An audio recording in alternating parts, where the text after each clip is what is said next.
बिस्मिल्लाहिर्रहमानिर्रहीम। Student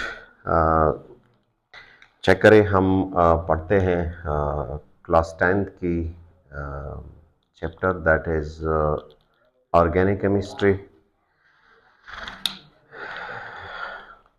class 10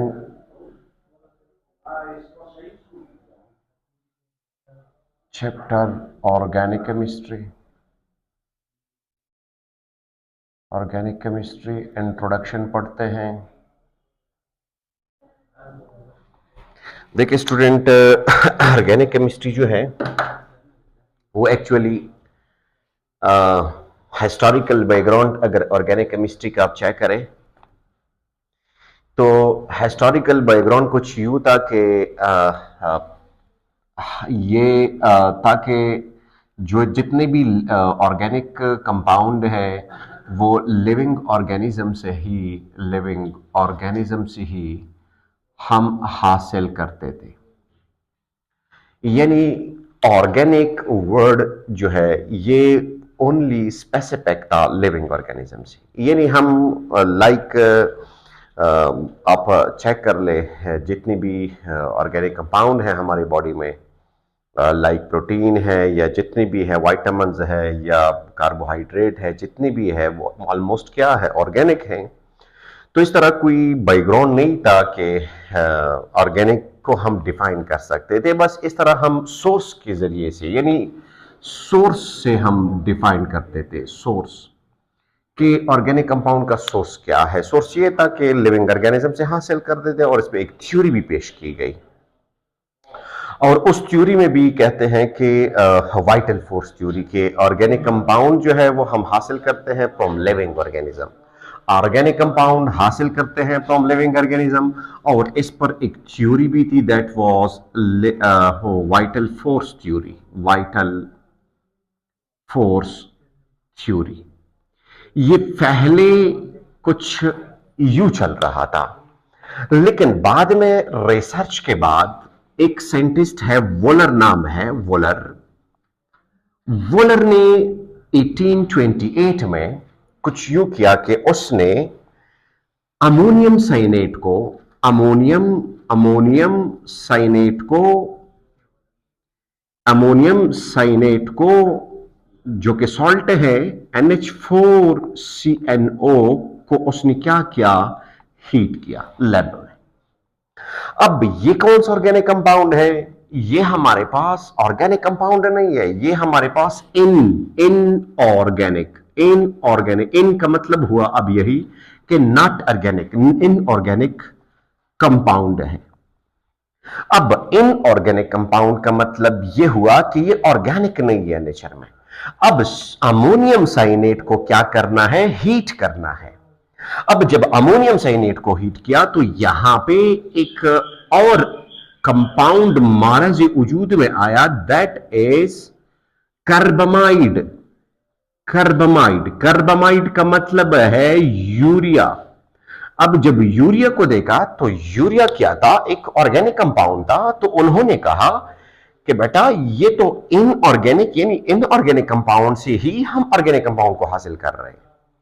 यानी जो सोर्स था वो गलत साबित हो गया। यानी जो हम कह रहे थे, कहावत था ये कि ऑर्गेनिक कंपाउंड को हमेशा के लिए अपने लिविंग ऑर्गेनिज्म से हासिल करना है, लेकिन वो क्या साबित हुआ, गलत साबित हुआ। कहां से, यहां से इनकी स्टार्ट होगी। तो इसलिए ऑर्गेनिक केमिस्ट्री की मॉडर्न डेफिनेशन उन्होंने मॉडर्न डेफिनेशन को उन्होंने क्या दिया, अटेंशन दिया। अब मॉडर्न डेफिनेशन में हम पढ़ते हैं द ब्रांच ऑफ केमिस्ट्री।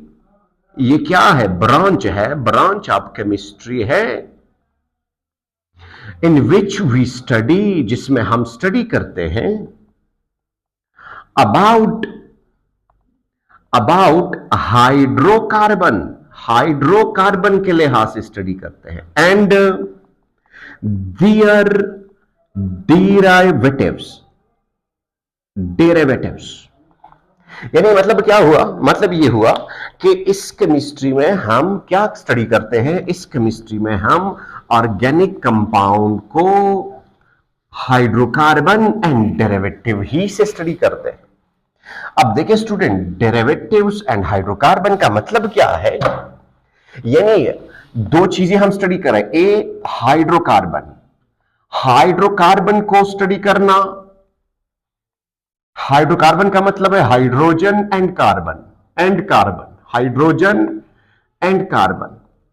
अब चेक करें, हाइड्रोजन एंड कार्बन को हम स्टडी करते हैं। यह हाइड्रोकार्बन का मतलब है हाइड्रोजन एंड कार्बन, इन दोनों की स्टडी हम इसी में करते हैं।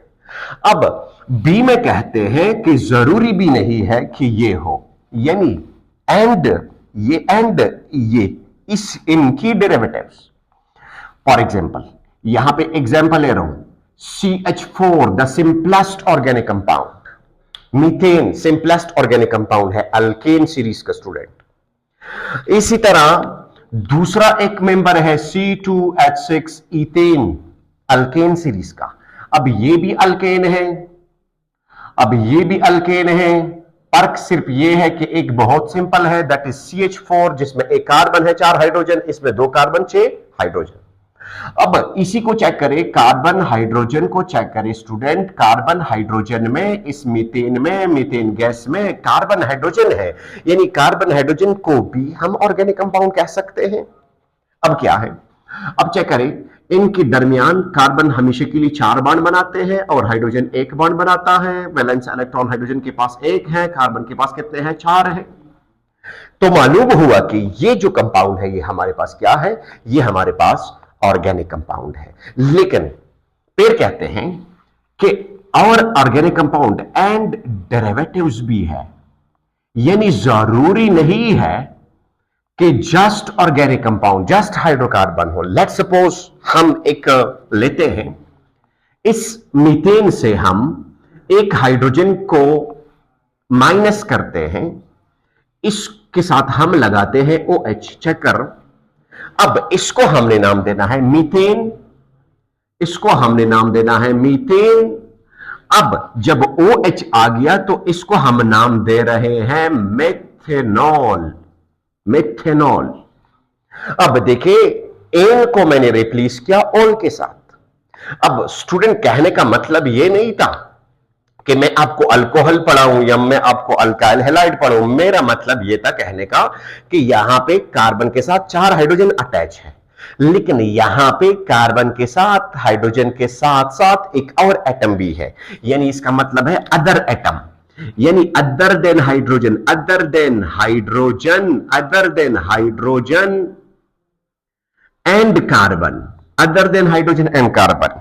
अगर किसी मॉलिक्यूल में ऑक्सीजन आ गया तो भी ठीक है, नाइट्रोजन आ गया तो भी ठीक है, फास्फोरस आ गया तो भी ठीक है, यानी हैलोजन आ गया तो भी ठीक है, etcetera, these will be included in organic chemistry।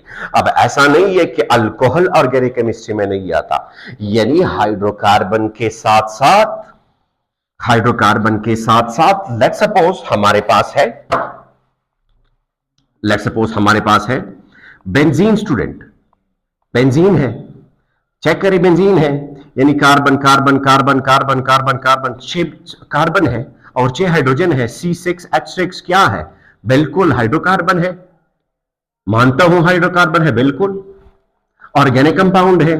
अगर इसी के साथ मैंने OH लगाया इसी बेंजीन के साथ, तो क्या बन रहा है? पिनोल बन रहा है स्टूडेंट, कार्बोलिक एसिड भी इसको कहते हैं, पिनोल बन रहा है। अब देखिए स्टूडेंट, इसको प्योरली कार्बोलिक एसिड नहीं कहते, अब इसको हम क्या कहते हैं? पिनोल। अब देखिए, पिनोल का मतलब क्या हुआ कि यहां पर एक क्या आ गया? हाइड्रोजन आ गया, वही कार्बन 6 है, हाइड्रोजन कितने हो गए रिंग में? 1 2 3 4 5, यहां से एक हाइड्रोजन चला गया और OH अटैच हो गया, तो इट मीन दैट ये पिनोल बन गया। अब पिनोल क्या है? ये हाइड्रोकार्बन ऑर्गेनिक कंपाउंड है कि नहीं? ये बिल्कुल ऑर्गेनिक कंपाउंड है। ये क्या है? ऑर्गेनिक कंपाउंड है, OC, यानी ये भी OC है और ये भी OC है। इसी तरह आप चेक करें स्टूडेंट, लेट्स सपोज हमारे पास 3rd नंबर पे है कि CH3 ये क्या है? मीथेन है, सॉरी इथेन है, यानी अल्केन सीरीज का 2nd मेंबर है, इथेन, इथेन नाम है, इथेन, इथेन है। अब देखिए इनके साथ अगर मैं अटैच करूं CH3, एक हाइड्रोजन को रिमूव करता हूं, इसके साथ मैं अटैच करता हूं लेट्स सपोज क्लोरीन, क्लोरीन को मैंने अटैच किया, इन ही एलिमेंट से ले रहा हूं, हाइड्रोजन का मतलब है क्लोरीन, फ्लोरीन, ब्रोमीन, आयोडीन, इनमें से किसी किसी एक को भी लगाओ, मैंने क्लोरीन लगाया। अब देखिए स्टूडेंट यहां पे क्या आया, अब ये अल्केन नहीं रहा, अब ये बन गया अल्काइल हैलाइड बन गया, अल्काइल हैलाइड बन गया।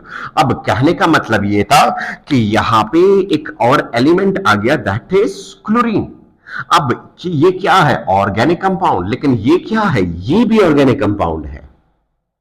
अब मालूम ये हुआ कि हमारे पास ऑर्गेनिक केमिस्ट्री में मॉडर्न डेफिनेशन के लिहाज से हम ऑर्गेनिक केमिस्ट्री को इस तरह डिफाइन करेंगे कि ये केमिस्ट्री की वो ब्रांच है, ये केमिस्ट्री की वो ब्रांच है ऑर्गेनिक, जिसमें हम दो चीजों की स्टडी करते हैं, एक ए की स्टडी करते हैं दैट इज हाइड्रोकार्बन, एक बी की स्टडी करते हैं दैट इज डेरिवेटिव। लेकिन स्टूडेंट अक्सर जब मैं पूछ लेता हूं स्टूडेंट, तो डेरिवेटिव इनको क्लियर नहीं होते 10th के लेवल पे। स्टूडेंट ये क्लियर करें कि हमेशा के लिए हाइड्रोजन कार्बन के अलावा जितने भी एलिमेंट्स होते हैं, oxygen, nitrogen, phosphorus and other than hydrogen and carbon, में सिंपल इस तरह बताऊंगा कि हाइड्रोजन कार्बन के साथ साथ ये वाले एलिमेंट भी मौजूद हो, तो उसको हम स्टूडेंट क्या समझते हैं, डेरिवेटिव ही समझते हैं, और हाइड्रोकार्बन एंड डेरिवेटिव की स्टडी को हम ऑर्गेनिक केमिस्ट्री कहते हैं।